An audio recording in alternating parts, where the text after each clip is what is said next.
জঙ্গলে কাঠ কুড়াতে গিয়ে গণধর্ষণের শিকার আদিবাসী নাবালিকা। যখন জঙ্গল থেকে নাবালিকাকে উদ্ধার করা হয় তখন নাবালিকার পরনে কোনো বস্ত্র ছিল না। আশঙ্কাজনক অবস্থায় দুর্গাপুর মহকুমা হাসপাতালে তাকে ভর্তি করা হয়েছে। কাঁকসা থানার পুলিশের হাতে গ্রেপ্তার 4। চাঞ্চল্য এলাকায় বৃহস্পতিবার দুপুরে কাঁকসার কুলডিহার আদিবাসী পাড়ার 2 নাবালিকা কাঠপাতা কুড়াতে যায় জঙ্গলে। বিকেলে বাড়ি ফিরে আসার সময় এলাকার 4 যুবক 2 কিশোরীর পথ আটকালে এক কিশোরী কোনো ক্রমে ছুটে চলে এলেও আরেক নাবালিকাকে জোর করে ধর্ষণ করে জঙ্গলে ফেলে পালায় অভিযুক্তরা।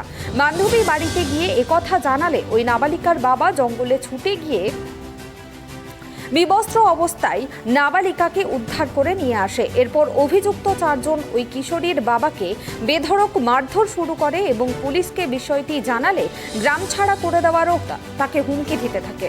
কোনো ক্রমে আশঙ্কাজনক অবস্থায় তার নাবালিকা মেয়েকে দুর্গাপুর মহকুমা হাসপাতালে সে ভর্তি করে। ঘটনার খবর পেয়ে ঘটনাস্থলে পৌঁছে 4 অভিযুক্তকে গ্রেপ্তার করে কাঁকসা থানার পুলিশ।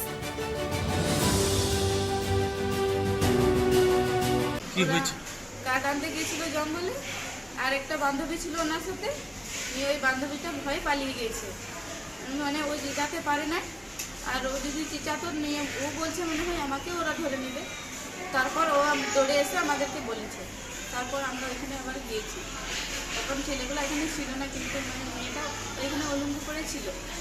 আর আবার ওরা ছিল ওই মানে একটু অজ্ঞান ছিল না, কথা বলতে পারছিল। তারপর আমরা জিজ্ঞেস করি, তারপর ওর সব আমাদেরকে খুলে বলে দিই। তারপর টাকাতে গিয়ে দেখছি ওরা বল খেলছে। তোমাদেরকে থ্রেটও করছিল? হ্যাঁ। কি বলছিল? মেয়ে বাবা তো রাত সামলাতে পারিনি, তাহলে ওদেরকে ডাকলো, বলছি তোমরা টাকা থেকে উঠে এসো। মেয়ে বলছে না আমরা যাবো না, এখন আমাদের বল খেলা হচ্ছে। এখন কি ভয় দেখাচ্ছিল? বলছিল এই গ্রাম থেকে ছাড়া করে দেবে, গ্রামে থাকতে দেবে। কতগুলো ছেলে ছিল? মানে গ্রামে যা সব ছেলেগুলা ছিল এখানে 4 জন। মানে গ্রামে আরো বল খেলছিল, সব ছেলেই ছিল এখানে। তো তারপরে তোমরা থানায় জানিয়েছো? হ্যাঁ, তারপরে থানায় জানিয়েছি, তারপরে হসপিটালে এসেছি। আচ্ছা, কি চাইছো এখন তোমার বোনের? আমরা এটা বিচার চাইছি, ওদের জন্য শাস্তি হোক।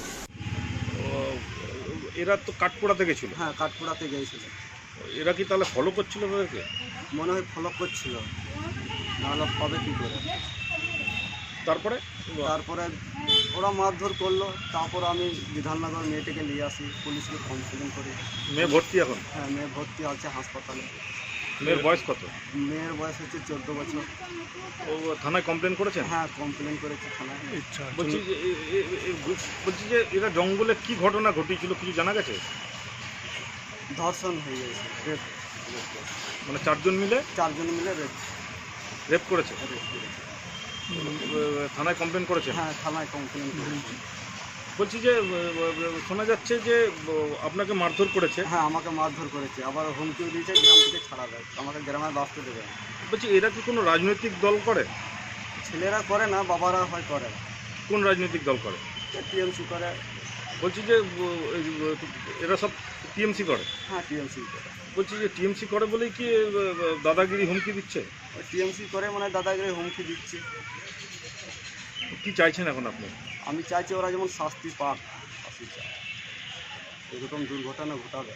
ভয় লাগছে? ভয় তো লাগছে স্যার, গ্রামের লোক সবাই আসতো, আমি একটা